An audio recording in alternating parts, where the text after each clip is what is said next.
Hi everybody, welcome back to the channel. I'm Dan Murphy and this is Talk Tech to Me. Have you ever wondered what quantum computing is? Why is it such a big deal? Well, this video is for you. Today I'm going to explain quantum computing to you like you're a 5-year-old. So let's get into it. Modern computers today, modern mobile phones and modern servers and even modern supercomputers all run on what's known as classical computing. That is, they use binary, they use zeros and ones in the most basic fundamental computer language possible. People think that computers run on Java and Python and those kind of languages, but they are abstract or they're high level languages. Computers run on ones and zeros. Those tiny little things are called bits, and there's 8 bits in a byte, but a bit can essentially be a 1 or a 0. That's its two states. It can either be an on or off switch then as well. And then binary coded then essentially is putting a sequence of 0 and 1s together to represent something larger than as well. So if you take like the letter A in your keyboard, it's probably denoted at the binary as being 0000001 at the very end of it then as well. And then B would be 0000010. Computers don't use bits. They use qubits, spelled QU bits. And qubits are, to say the least, strange. Thanks to quantum physics, a qubit can be 1 or 0, or it can be 1 and 0 at the same time. It essentially can have 3 different possibilities, 1, 0 or 1 and 0 at the same time. This is what's known as a superposition. Think of it like spinning a coin, and whenever the coin lands it can be heads or tails, but in this scenario, in a superposition, it can land and be heads and tails at the same time. Another quantum trick then is entanglement, and to fully understand entanglement there is a branch of string theory devoted to this, so you probably need a PhD to understand that. But for the purpose of today, think of entanglement as being 2 qubits which are directly related and affecting each other. So one becomes a 1, one becomes a 0, they alternate, but they don't need to be next to each other. They can be in completely different physical spaces. So this is what was referred to as entanglement, 2 things being entangled together despite not being physically near each other. Einstein called this spooky act at a distance. That's a real phenomenon which you can now use in technology, and through some of the breakthroughs we can actually start using quantum entanglement in computing.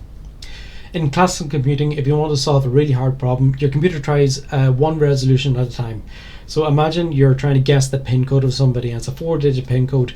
The computer's going to try 0001. If that fails, it'll try 0002, 0003, and just keep incrementing the whole way up. This is what's known as brute force attacking then as well.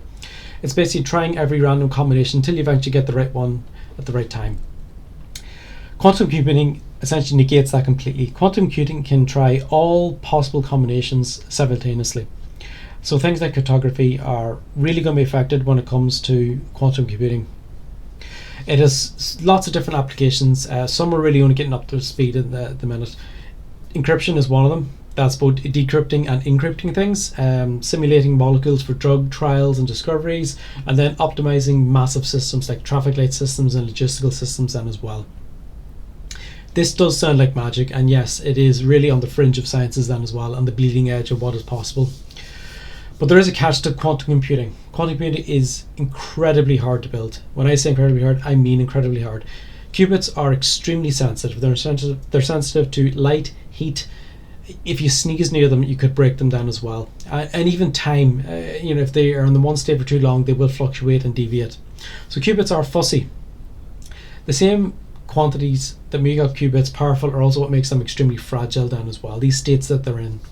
So a very small gust of wind or a change in heat or some vibration then as well can alter the state of the quantum computing straight away, and will lose its quantum state then as well.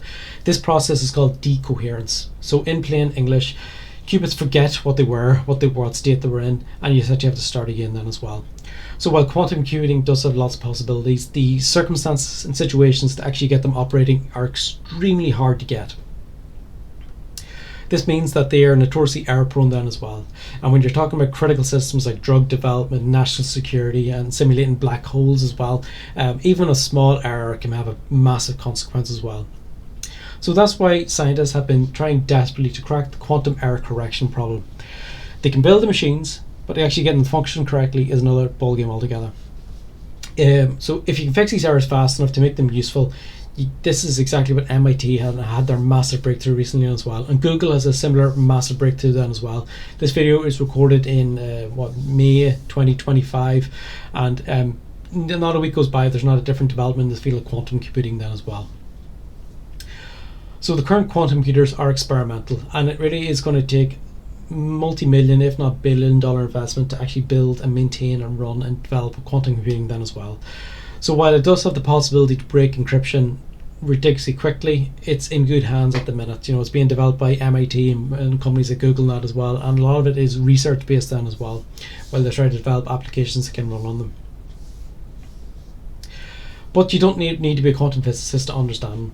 Understand the basics, how they're put together, it will keep you ahead of the curve. Quantum computing could reshape the industry, it'll reshape jobs, and reshape the technology as well. But I don't want to be a fearmonger. Just like AI has revolutionized so many things, even within the last year then as well, quantum computing is one of those fields where the barrier for entry is still extremely high.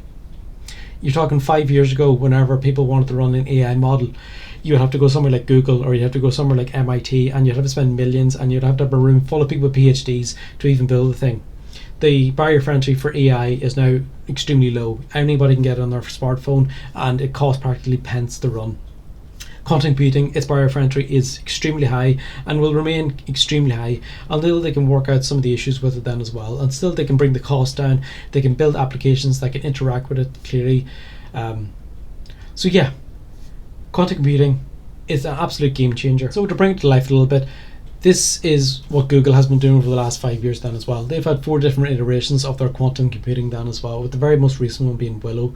But if you look there at Google's Sycamore, its computing power at the minute is 10 to the power of 13. So that means a normal supercomputer would have to work 10 years times 13 zeros to do the same thing that they're doing instantaneously on quantum computing then as well. And their newest iteration, Willow, is literally off the chart then as well. So normal computers or old-fashioned supercomputers that run on binary are absolutely no match when it comes to quantum computing. So to summarize, classical computers use what's known as binary, that's zeros and ones. Quantum computers, they run on qubits, which can be zeros, ones, or both at the same time then as well. That's known as superposition. And through superposition and entanglement, they can do absolutely amazing things, and they can compute on a scale that we've never seen before. But it is early days, and it is an evolving field then as well, so please don't be scared. I hope you've learned something today. I've actually really enjoyed making this video then as well and explaining it to you. As always, like, comment, subscribe to my videos. I really appreciate your support and help. I've been Dan Murphy, and this is Talk Tech to Me. Bye bye.